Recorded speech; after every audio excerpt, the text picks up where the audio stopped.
여러분, 약속을 잘 지키십니까? 뜬금없는 질문 같지만 약속이 중요하다는 것입니다. 어쩌면 인생 전체가 약속으로 이루어진다고 해도 과언이 아닐 것입니다. 결혼도 약속이지요. 또 모임도 약속이고 사업이나 선거래도 약속이고 하다못해 길을 갈 때 보는 신호등도 약속입니다. 그 외에도 우리의 삶 속에 개인적이든 공적이든 약속이 얼마나 많습니까? 이런 약속들로 우리의 인생이 만들어져 가는 것입니다. 약속을 잘 지키는 사람을 우리는 신실한 인격자라고 인정하고 존경합니다. 반면 헛된 약속을 남발하고 지키지 않는 사람을 우리는 사기꾼으로 알고 경멸합니다. 그래서 우리는 저마다 약속을 잘 지키려고 노력을 하죠. 하지만 살면 살수록 약속을 지킨다는 게 결코 쉬운 일이 아니구나. 잊어버릴 때가 있어요. 새까맣게. 나이가 들면서 더 그런 것 같아요. 그래서 열심히 적는데 그래도 빠뜨리는 경우가 더러 생깁니다. 또 약속을 기억하고 있지만 능력이 안 돼서 할 수 없이 못 지키는 그런 경우도 있습니다. 이처럼 인간의 약속은 의도적이든 비의도적이든 빌공짜, 공약이 되는 경우가 많다라는 것입니다. 하지만 하나님은 어떻습니까? 인간과 차원이 전혀 다르지요. 한번 약속하면 반드시 지키십니다. 그래서 하나님의 약속을 인간의 약속과 구별해서 언약, 영어로 covenant라고 부르기도 합니다. 거룩한 약속이란 뜻으로 성약이라고 구별해서 부르기도 합니다. 우리 신앙이 바로 이와 같은 하나님의 언약에 기초하고 있다는 사실입니다. 우리는 그 언약을 믿고 하나님을 따라가게 됩니다. 또 하나님은 그 언약에 따라 우리를 천국 백성 삼아주시고 우리의 인생길을 인도해 주십니다. 그러니까 우리는 언약 백성이라는 사실입니다. 오늘 성경 본문을 보니까 하나님께서 아브라함과 맺은 언약의 이야기가 등장합니다. 하나님의 언약이 얼마나 소중한가 하는 것을 실감하게 됩니다. 우리가 구원받는 것, 또 우리의 일생 가운데 승리할 수 있는 것, 그 모든 것이 다 하나님의 언약 때문임을 알 수가 있습니다. 아무쪼록 이 시간 말씀을 통해서 언약의 중요성을 다시 한번 확인하면서 그 언약을 든든히 붙잡고 꼭 승리하는 저와 여러분 되시기를 주님의 이름으로 축원합니다. 하나님은 반드시 약속을 지킨다. 신실하신 분이다. 그럼에도 인간은 자기 수준대로 생각해서 그런지 몰라도 하나님을 잘 믿지 못할 때가 있습니다. 아브라함도 그랬습니다. 물론 아브라함은 갈대아 우르 우상 도시에서 하나님의 부르심을 받고 가나안 땅까지 갔어요. 그것만 해도 사실은 가상한 믿음이기는 하죠. 그럼에도 그는 여전히 의심을 품고 있었다는 사실입니다. 그래서 하나님은 그의 믿음을 더 견고하게 세워주시기 위해 여러 방식으로 하나님의 언약을 확신하도록 도와주고 조치하셨습니다. 그 중에 하나가 뭔가 바로 본문에 나오는 할례 의식입니다. 하나님은 아브라함을 믿음의 조상으로 부르신 후에 내가 너로 큰 민족을 이루어주겠다라고 말씀하셨습니다. 근데 그 놀라운 약속에도 불구하고 아직 아들 하나를 제대로 얻지 못했습니다. 물론 첫 하가를 통해서 이스마엘을 얻기는 했는데 하나님께서 그 아이는 너의 육신의 아이일지는 모르지만 언약의 사람은 아니야. 하나님의 약속과 다르다는 것입니다. 그는 75세 부르심을 받았고 이미 99세가 됐어요. 그런데 아들을 낳는다? 인간적으로 불가능 그 자체죠. 하나님께서는 또 나타나셔서 이번엔 아주 구체적으로 약속하십니다. 내년 이맘때 아들 줄게. 그 이름 이삭이라고 불러. 아주 구체적이죠. 100세 아들을 낳는다? 말이 돼? 불가능하다고 생각을 했습니다. 그래서 웃었어요. 하나님이 왜 웃어? 내가 하면 하는 거지. 깜짝 놀랐습니다. 맞아. 전능하신 하나님이 하시면 하는 거지. 하나님의 약속을 분명히 지키시지. 그래서 그의 믿음을 다시 추스르는 모습을 우리가 보게 됩니다. 하나님께서는 그의 믿음을 더 견고하게 세우기 위해서 이번에는 할례를 명하시죠. 언약의 증표라는 것입니다. 10절 보세요. 너희 중 남자는 다 할례를 받으라. 이것이 나와 너희와 너희 후손 사이에 지킬 내 언약이니라. 하나님의 언약 반드시 이루어진다. 그것을 확증해 주는 증표로서 할례를 받으라 라고 말씀하셨습니다. 할례라고 하는 것은 남자의 포피를 베어내는 종교 의식이었죠. 요즘 흔히 아이들에게 해주는 포경수술, 의학적인 측면입니다만 형식은 같지만 의미는 전혀 다르죠. 어쨌든 이것이 언약의 표징, 즉 증표라는 것입니다. 11절 보세요. 너희는 포피를 베어라. 이것이 나와 너희 사이의 언약의 표징이니라. 표징, 증표라는 말이죠. 영어로 말하면 sign. 그걸 척 보면 하나님의 언약 백성이네 판별할 수 있다는 것입니다. 이런 증표를 신체 부위에 표시함으로써 하나님의 언약을 재확인 시키려고 하셨던 것입니다. 13절 보면 하반절에 이에 내 언약이 너희 살에 있어. 너희 살에 있어. 영원한 언약이 되려니 뭐예요? 신체 부위에 표시하다 보니까 매일 그것을 보면서 그때마다 나는 하나님의 언약 백성, 나는 하나님의 언약 백성 재확인할 수 있게 되었다는 것입니다. 근데 여기서 짚고 넘어갈 문제가 있어요. 그럼 여자는 어떻게? 고대 문화 속에서 여자는 남자와 하나입니다. 다 따라갑니다. 그러니까 그런 인식하에 생략을 한 겁니다. 그래도 문제가 전혀 없었습니다. 왜냐하면 신체 부위에 할례 표시를 하는 것보다 더 중요한 게 뭐예요? 근본적으로 믿음이죠. 믿음이 있으면 된다.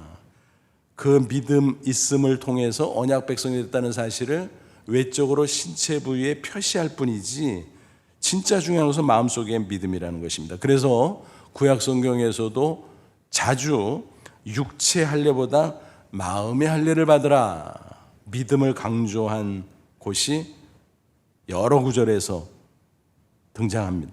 신명기 10장 16절 그러므로 너희는 마음의 할례를 행하고 그랬습니다.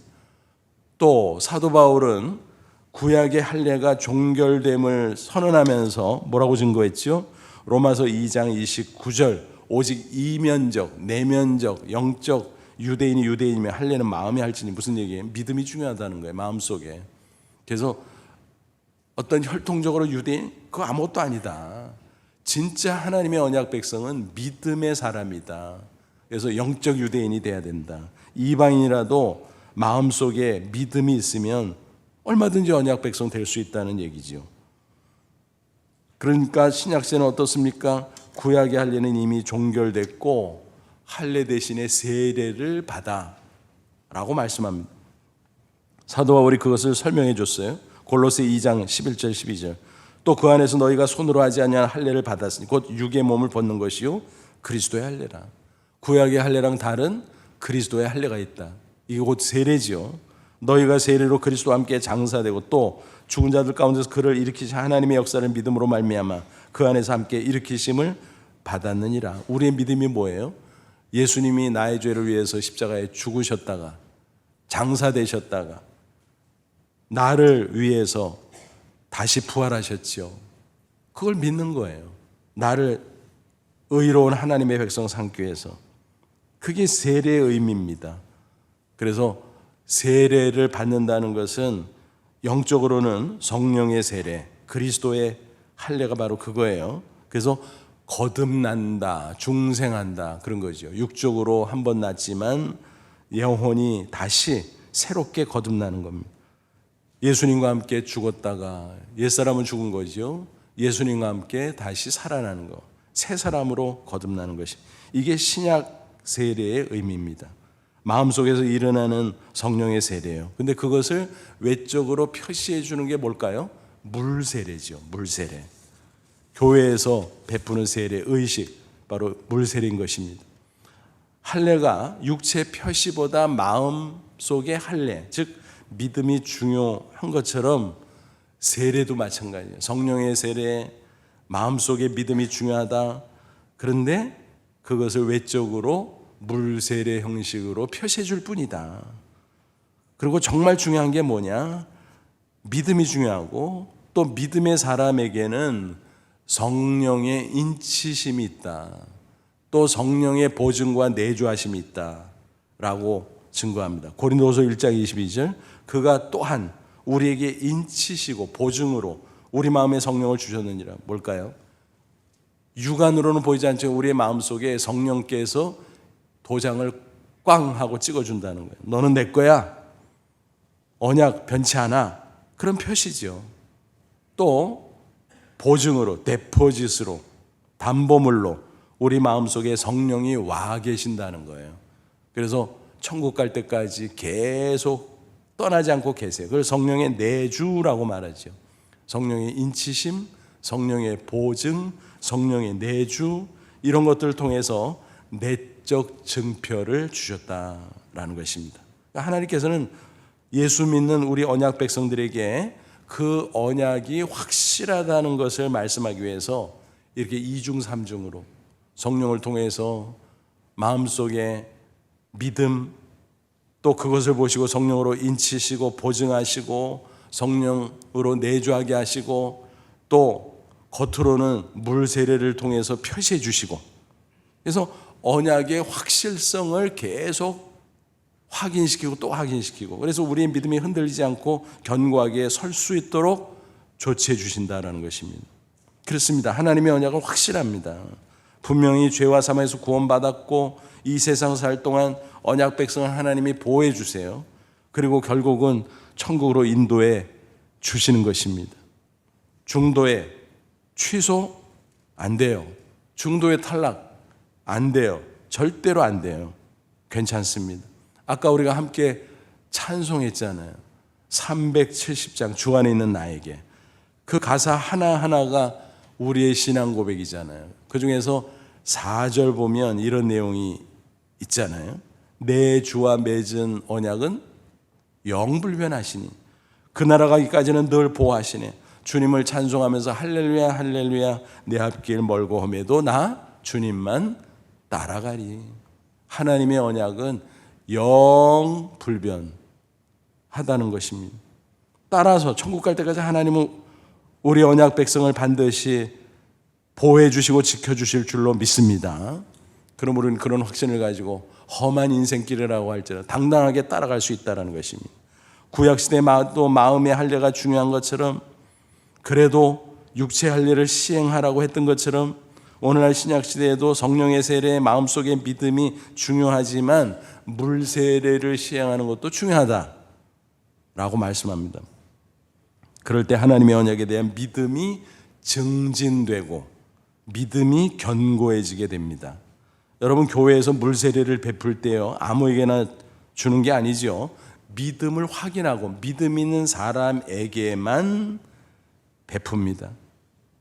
교회 거룩한 성례인 거예요. 그래서 믿음을 확인하는 절차를 꼭 거쳐요.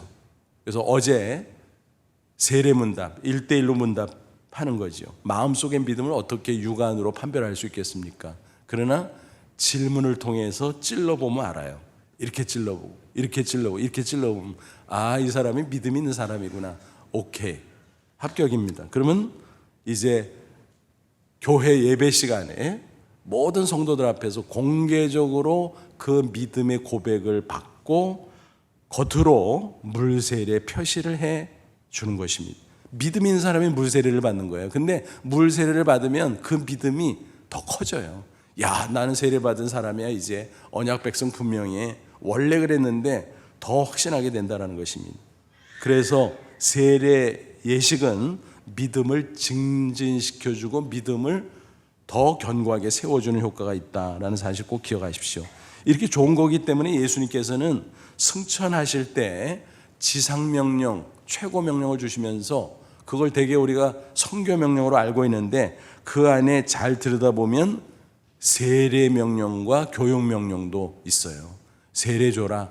그리고 하나님의 말씀 잘 가르쳐라. 지키게 하라. 그 세례명령 부분이 어디에 나와 있습니까? 마태복음 28장 19절. 그러므로 너희는 가서 모든 민족을 제자로 삼아 아버지와 아들과 성령의 이름으로 성부 성자 성령의 이름으로 세례를 베풀어라 라는 것입니다. 그러니까 엄격하게 말하면 물 세례를 굳이 받지 않아도 믿음이 있으면 이미 언약 백성이 된 거예요. 여러분, 예수님이 운명하실 때 옆에서 마지막 회개한 한 강도가 여러분 믿음으로 구원받았잖아요. 천국 갔잖아요. 잠깐 나 세례받고 올게요. 다녀온 거 아니잖아요. 근데 예수님께서 확증해 주셨어요. 내가 오늘 나와 함께 낙원에 있으리라. 그러니까 여러분, 물세례 안 받아도 구원받고 천국 갈 수 있어요. 그럼 난 물세례 굳이 안 받을래요. 그것도 왜 굳이 안 받습니까? 좋은 건데, 받으라고 명령까지 하신 건데 기회가 되면 받아야지. 물세례는 그처럼 귀하고 귀한 거예요. 그래서 때로는 핍박을 무릅쓰면서라도 물세례를 베풀기도 하고 받기도 하는 것입니다. 우리 한국 땅에서 최초로 세례받은 사람이 누굴까? 교회사를 살펴보면 노춘경이라는 분입니다. 이분은 그 당시 조선의 조정에서 복음 전도를 금지하는 가운데 복음을 접했어요. 선교사를 통해서. 알렌 의료 선교사의 조선어, 한국어 교사로 일했었거든요. 근데 성경책을 보고 호기심이 생겨서 그걸 막 보는데, 야, 예수라는 분이 있는데 이분이 하나님의 아들, 구원자, 성령께서 깨우쳐 준 거예요. 난 믿을래. 예수님 마음속에 영접했어요. 그러고 나서 야, 세례라는 게 있다 그러는데 나도 그 세례 받고 싶은데 선교사님한테 얘기했는데 선교사님이 그거 조심스러운 거예요. 조선 조정에서 복음을 지금 전하는 것도 금지하고 있는데 세례 베풀다가 들키면 큰일 나요. 우리 쫓겨날 수도 있어요. 하지만 노춘경은 나는 목숨을 걸었습니다. 제발 세례 좀 베풀어 주세요. 그래서 알렌 선교사의 개인 집에서 몰래 언더우드 선교사 목사의 집내로 노춘경이 최초의 세례를 받은 사람이 되었습니다. 1886년 7월의 일이었습니다. 놀라운 일이죠. 그때 정말 우리가 생각하면 웃음이 나올 정도로, 그때는 그렇게 엄중했어요. 바깥에 망 보는 사람을 세워놓고 세례식을 거행했다라는 것입니다. 사실 지금도 세계 각지에서 그런 비슷한 일이 벌어지고 있어요. 저만 해도 선교지에 여러 군데 다니잖아요. 근데 비교적 자유롭지만 이슬람권이나 공산권에서는 복음을 공개적으로 자유롭게 전하지도 못하고 세례, 그걸 어떻게 해요? 그렇다고 복음 안 전합니까? 그렇다고 믿는 사람 세례 안 줍니까? 해야지. 그래서 은밀하게 하는데 저 외곽으로 가서 사람 없는 데 가서 세례의식을 거행하기도 하고, 또 그게 안 되면 한적한 집 안에 들어가서 문 다 걸어 잠고, 그리고 심지어는 망보게 하고, 또 커튼을 다 내리고 소리가 새 나갈까 조심하느라고 TV를 크게 켜놓고 그렇게 세례를 베풀기도 합니다. 물세례는요, 그렇게 귀하고 중요한 거예요. 어쨌든 하나님은 우리가 예수님을 믿기만 한 언약 백성 삼아주세요. 그것을 아무 의심 없이 견고한 믿음으로 세워질 수 있도록 언약의 증표를 주시는 거예요. 구약시대는 할례 형식으로, 신약시대는 세례 방식으로. 어쨌든 우리가 정말 중요하게 생각해야 되는 것은 나 자신이 언약 백성임을 확신하는 거구나. 아무쪼록 그 확신을 가지고 세상에서 당당히 승리하다가 저 천국에 들어갈 수 있기를 주님의 이름으로 축원합니다. 그럼 이제 우리가 언약 백성이 된 게 분명할진데, 과연 우리는 천국 갈 때까지 어떤 모습으로 살아가야 될까요? 언약 백성의 정체성이에요. 세 가지로 정리해 볼 수 있을 것 같아요. 새 사람 인식을 가지고 살아야. 난 새 사람이야. 그러면 어떻게 해야 돼요? 그러면 변화된 새 생활을 해야지. 그리고 내 인생의 목적이 달라졌어. 새 사명을 감당해야지.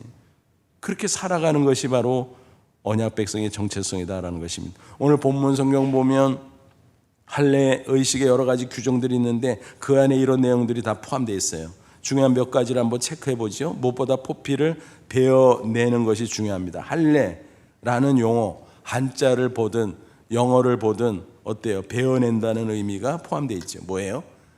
옛사람의 모습, 죄악을 베어낸다, 그런 뜻이에요. 또 어떤 규정이 있나요? 12절 보면 너희의 대대로 모든 남자는 집에서 난 자나 또는 너희 자손이 아니라 이방 사람에게서 돈으로 산 자를 막론하고. 뭐예요? 유대인, 이방인 가리지 않는다. 육신의 혈통이 중요한 게 아니라 믿음이 중요하다는 거지요. 그러니까 아무나 믿으면 할례를 베풀 수 있다라는 것입니다. 그래서 구약 시대에도 유대인뿐만이 아니라 이방인에게 복음을 전했어요. 그래서 구약에도 선교가 있고 신약에도 선교가 있는 것입니다. 그리고 할례를 언제 받으라고요? 8일 만에 8일째 되는 날에 받으라 그랬어요. 그래서 누구든지 믿음이 있으면 할례를 받고 그러면 하나님의 언약 백성 되고, 그런데 생후 8일째 받고 뭐 이런 규정들이 쭉 있었던 거예요. 물론 그때 아브라함은 이미 99세니까 99세 할례 받았을 거고, 또 다른 사람들은 자기 나이대로 그냥 할례를 받았겠죠. 그런데 그 이후에는 이삭 같은 사람은 생후에 8일째 되는 날 할례를 받게 되었던 거지요. 그 왜 하필이면 8일일까? 모르죠. 그런데 알게 됐어요. 의학이 발달되면서 현재 의학자들이 밝혀낸 중요한 사실이 있었어요.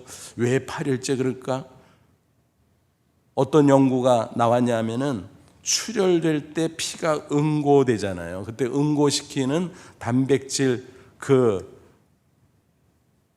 성분이 있는데, 그게 100으로, 보통 사람들 100으로 쭉 유지돼서 우리가 피가 흘러도 응고되잖아요. 그래서 아물고 뭐 이렇게 되는 거 아닙니까? 근데 생후에 그것이 조금씩 아주 적게 늘어나다가 8일째 될 때 딱 치솟는다는 거예요. 그러니까 3, 4, 5일 성미가 급해가지고 나는 빨리 할례 줄 거예요 우리 아이한테. 그러면 출혈을 감당할 수 없다는 거예요. 그런데 8일째는 보통 사람들 유지되는 100 기준으로 할 때 120까지 치솟는다는 거예요. 그러다가 그 뒤에 지나면 뚝 떨어져서 100으로 쭉 유지된다는 거지요. 야, 그거 몰랐네. 이제야 발견했네. 근데 하나님은 언제 하셨어요? 수천 년 전에 하셨어요. 창조주 하나님이, 전지전능하신 하나님이, 야, 8일째 할례 베풀어. 왜 그랬을까요? 의학적으로는 우리가 몰랐지만 알게 된 사실은 그때가 출혈을 제일 잘 통제할 수 있으니까 알아서 그렇게 말씀하신 거예요. 그러니까 여러분, 우리가 하나님의 말씀은요, 그냥 순종하면 수지 맞아요. 하나님이 다 알고 명령하시는 거니까. 또 영적인 관점에서는 뭐예요? 8은 7 플러스 1이죠. 율법을 보면 생후 7일까지는 부정하대요. 뭐 여러 가지로 그러겠죠. 위생적으로나 뭐.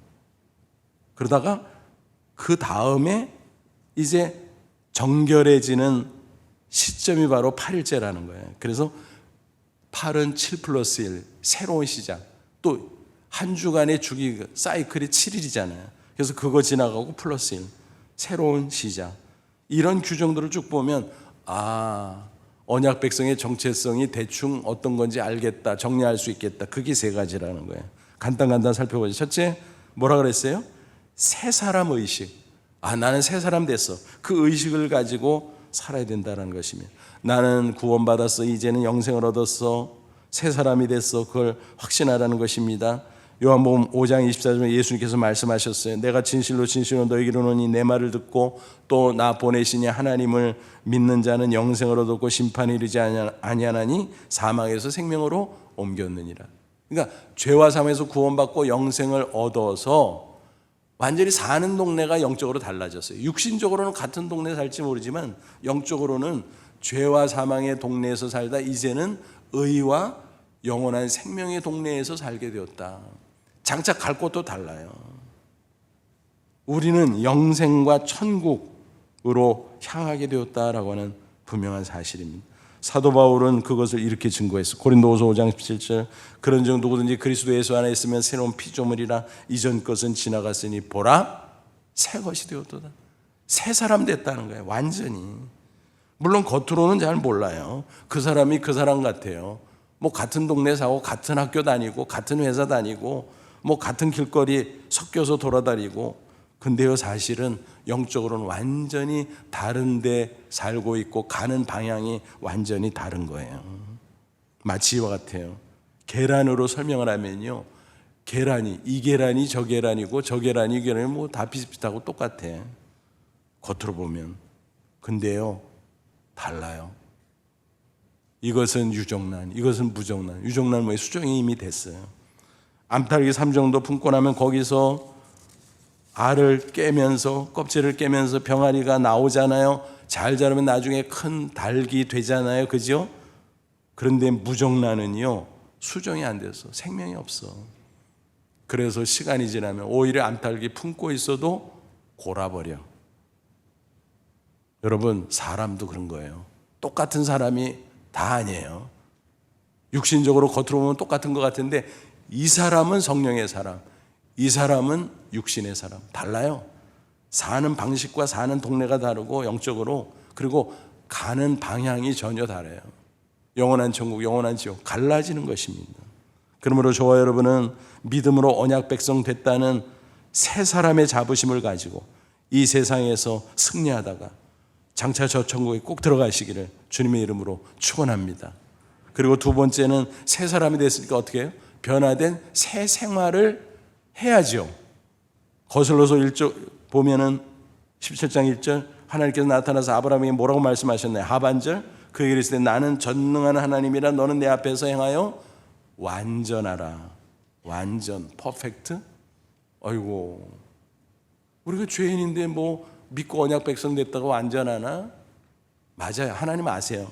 그래서 여기서 완전하라는 것은 100% 완전하라는 것이 아니라 완전을 지향하라 그거예요. 우리 아버지가 하나님이니까 하나님을 닮아가야지. 우리의 주님이 예수님이니까 예수님을 닮아가야지. 그래서 거룩한 모습으로 변화돼야지라는 거예요. 예수님도 비슷한 취지로 산상수 가운데 말씀하셨어요. 마태복음 5장 48절 그러므로 하늘에 계신 너희 아버지의 온전하신 같이 너희도 온전하라. 퍼펙트. 똑같은 의미예요. 그러니까 그것을 지향하면서 우리는 매일매일 새로워지고 변화를 거듭해야 된다는 것입니다. 마치 허물을 벗듯이 잘못된 것을 하나하나 벗어 던지고 새로운 모습을 갖춰야 된다. 물론 인간적인 노력과 힘으로 되질 않아요. 안 돼요.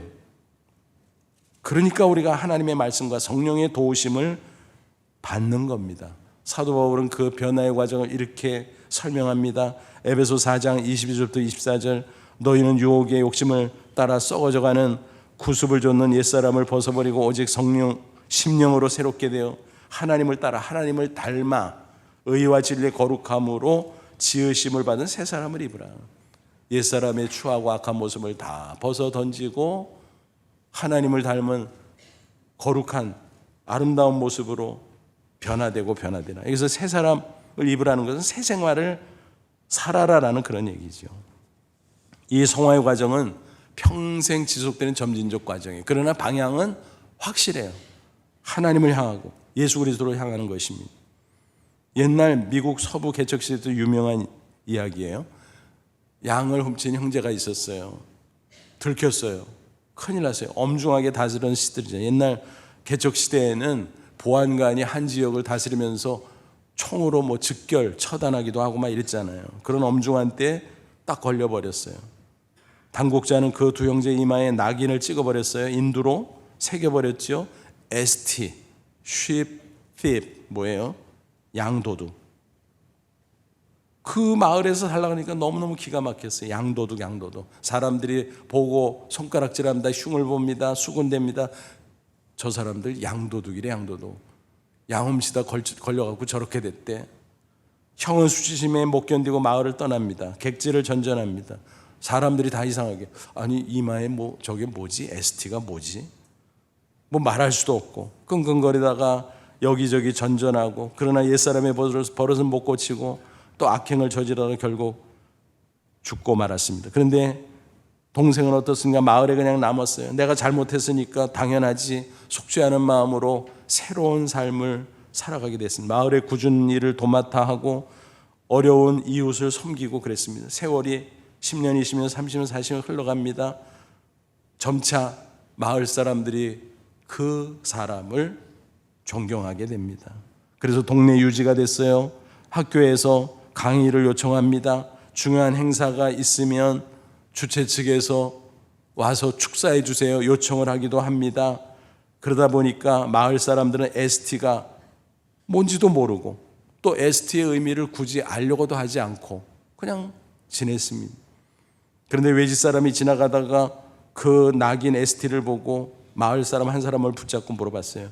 여보시오, 저 어르신 이마에 ST가 뭐요? 글쎄요, 옛날에 뭐라고 그러던데 잘 모르겠어요. 나도 그거 아는 사람 거의 없을걸요. 글쎄, 내가 추정컨대 저 어르신의 행실로 보아서 ST는 세인트의 약자가 아닐까요? 완전 뒤집어진 거지요. 여러분, 그렇습니다. 우리도 과거에 양도둑과 같았어요. 죄송해요. 제 얘기만 해야 되는데 여러분까지 끌고 들어와서. 그런데 예수님을 닮아가면서 성화되니까 이제는 성자가 되었고 성자가 될 수 있다는 것입니다.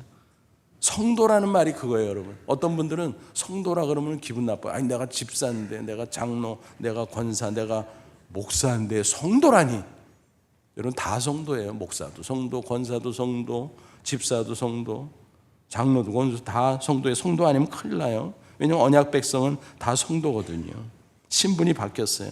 영어 성경 보세요. 성도라고 나온 그 구절 들어가서 대조해 보면 뭐라고 번역되어 있어요? 세인트, 복수는 세인트. 우리가 믿음으로 언약 백성 됐으니까 이미 세인트가 됐다는 거예요. 근데 우리의 삶이 부실하잖아요. 그래서 말씀과 성령을 의지하고 하나님 아버지를 모델로, 예수님을 모델로 변화되는 성자의 새 생활을 살아가야 된다는 것입니다. 저와 여러분 아무쪼록 그 이름에 걸맞게 성자같이 새 생활을 추구하며 실천하며 살아갈 수 있기를 바랍니다. 그리고 마지막 세 번째, 사는 목적이 달라졌어요. 사명이 주어졌다라고 하는 것입니다. 세상 사람들 세속적인 목표를 향해서 동분서주하잖아요. 그러나 우리는 달라졌어요. 똑같은 직업군에서 살고 똑같은 지역에서 살고 겉으로 보면 비슷비슷한 것 같지만 그러나 전혀 차원이 달라요. 어떤 사람은 생계형 인생을 살아가요. 육신을 위해서만. 그런데 어떤 사람은 사명형 인생을 살아가요. 하나님의 영광을 빛내고 하나님께서 우리에게 맡겨주신 일들을 감당하면서 완전히 다르죠. 언약 백성 되면 바로 사명의 인생이 되는 것입니다. 예수님께서 말씀하셨어요. 마태복음 6장 31절부터 33절까지. 그러므로 염려하여 이르기를 무엇을 먹을까, 무엇을 마실까, 무엇을 입을까 하지 마라. 이는 다 이방인들이 구하는 것이라. 하나님 안 믿는 불신자들은 그러고 산다는 거예요. 세속적인 성공, 육신의 일들을 위해서 전전긍긍하고 동분서주하고.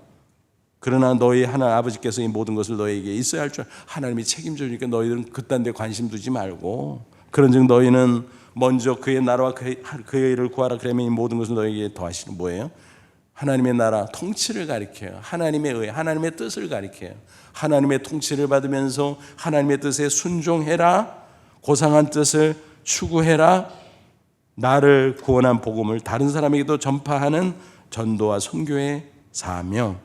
또 내가 있는 자리에서 선행을 행함으로 하나님께 영광을 돌리는 사명. 이런 사명을 감당하라는 것입니다. 지극히 평범해도 가능합니다. 우리가 사명 얘기하면 그래도 위치가 좀 웬만큼 높아야 되는 거 아니야? 또 소유를 좀 꽤 가지고 많이 가져야 되는 거 아니야? 라고 오해합니다. 전혀 아니에요. 평범한 사람도 누구라도 충분히 사명 인생을 살아갈 수 있다는 사실입니다. 며칠 전에 메모장을 들춰보다가 10년 전 기록해둔 것을 보고 제가 새삼 놀랐어요. 저희 어머니의 이야기입니다. 아주 평범한 노인이세요. 그리고 거슬러 올라가면 제가 신학교 간다 그럴 때 막 야단하셨거든요. 야, 할 거 없어서 목사하냐. 그러면서 왜냐하면 자식이 세속적으로 성공하기를 기대하셨거든요. 그런데 제가 신학교 갖고 목사가 됐잖아요. 할 수 없이 자식이는 부모 없다고 따라서 교회 나오시고 이제 열심히 다니시다가 권사님이 되시고. 근데 저는 신학교 가고 결혼하면서 이제 따로 살았기 때문에 가끔 뵈니까 그 신앙을 속속들이 솔직히 잘 몰랐어요. 그냥 얼핏 생각할 때 자손들을 위해서 많이 기도하시니까 육신적인 그런 기도 제목 갖고 기도하시나 뭐 그 정도로 교회는 열심이지만 뭐 그런 수준이 아닐까 싶었어요.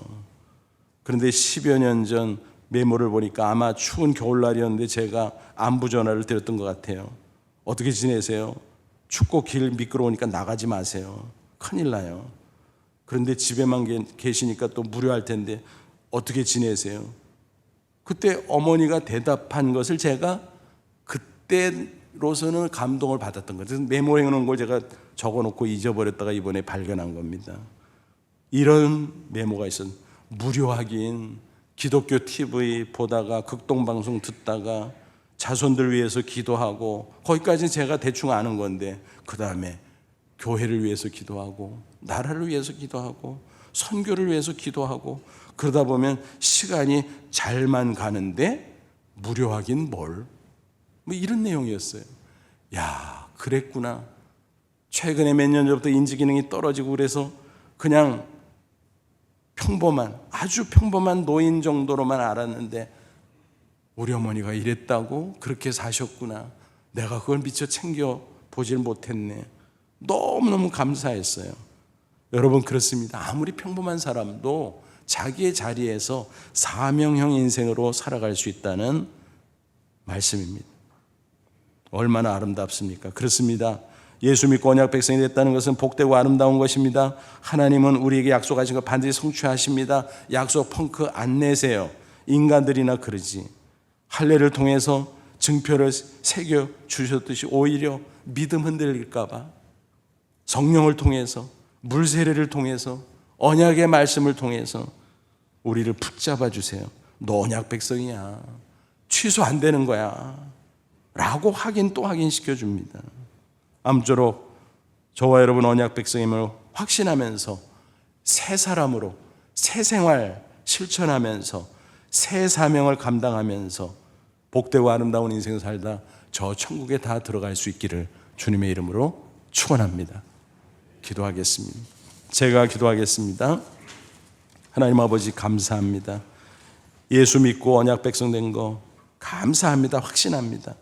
새 사람으로 이제는 새 생활하게 하시고 새 사명 감당하다가 이 땅에서 승리하고 저 천국에 들어가는 저희들 다 되게 해 주옵소서. 예수님의 이름으로 기도합나이다. 아멘.